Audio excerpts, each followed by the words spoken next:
Okay. They managed to get this group assignment, our presentation, postponed for 3 months until I am back in action. So to they deliver can give the present- speech. Okay.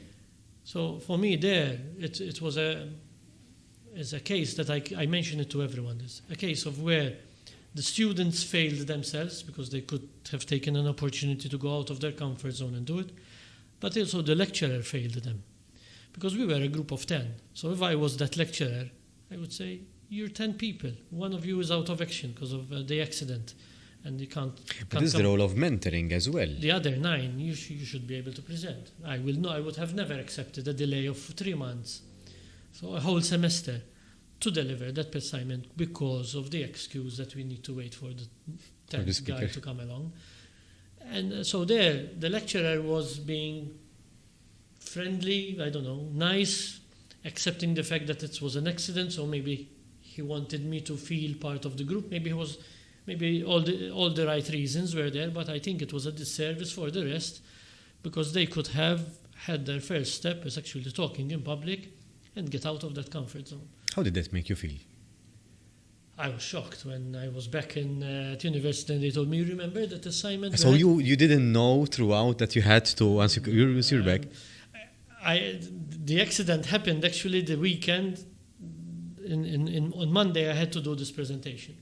And it was actually the reason why I went back home, because I was going to sleep somewhere, and I said, let me go home to work on that presentation, and then the accident happened. So actually this assignment was, you could say it's the take the blame for the accident. But anyway, and then when I went back and I said, actually, we didn't hand in that assignment, we didn't do it, and they told me, no, we're waiting for you. I was like, oh, okay, wow. And it was a shock. Did it make me feel wanted or appreciated in the group? Yes, but I think mainly I was surprised that this could even be possible, to be honest. So, but again, if we don't put people out of their comfort zone, slowly, gently, whatever, but at least to start and step by step, we will never, we are doing a disservice to others.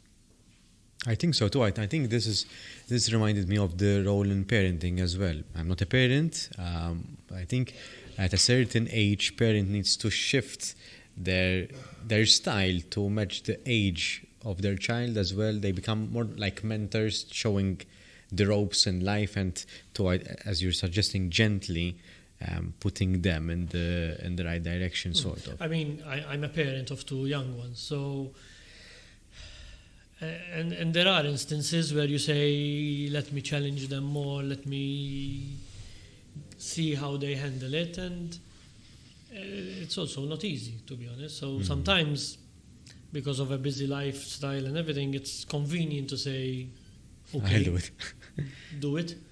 I mean, a case in point, a struggle I always have is with mobiles and tablets. For me, having a child of, 6, 7 years old at a restaurant with a tablet, not talking, the parents having a whole discussion, and the child on a tablet, for me, I don't like it. You tell me, listen, maybe it's the only time the parents have together to discuss something important, and you happen to see them on that day.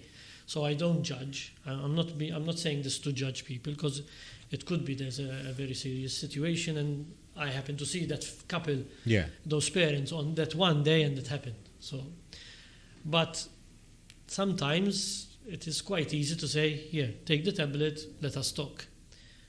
What if you involved that child and give them the opportunity to talk at table, to tell you what happened during the day, to say that they don't agree with you, or ask you, what did you just say, Papa? Sort of, what's that? It's also a learning experience. Do they learn from tablets? Could they be doing educational games on the tablet? Yes, 100%. It's also a learning tool, a learning vehicle. But again, it's the moderation. Sometimes it's good to read on maybe they're reading on the tablet for all I know, which is also a good thing. So again, not judging, but the moderation. So parents should challenge, should make life easy. No, it's not child labor or slavery. But there's a happy medium. And I think in life, that's one of the biggest challenges we have. Again, finding that balance between procrastination and doing things as soon as they come to mind, between being strict, being lenient, between doing it's always a balance that we need to strike. And I think you get that through experiences. One time you get it wrong, you say, I should have started that work earlier. Then you get it wrong the other way. I did that too quick. If only I spent another 24 hours thinking about it. I mean, when I was going to accept the job, for example, I said, tomorrow I'll call them, not today. Something it happened that I didn't say yes, because then it would have been bad going back out from my word. But I could have, that delaying it that 24 hours, I could have called them and they told me, actually, we offered the job to someone else.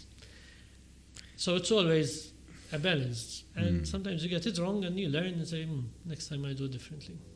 That's life. You do what feels right in the moment. Yeah. I think we often fail to listen to, not our gut feeling, but to listen to that little voice inside or to our body sometimes as well. I think that coupled with research or be aware of things. So if you are aware of things, you did your research, you know your context, then you should trust your gut. But to just trust your gut left, right, and center, then that's definitely you're playing with fire. For sure. Might get it right. For sure.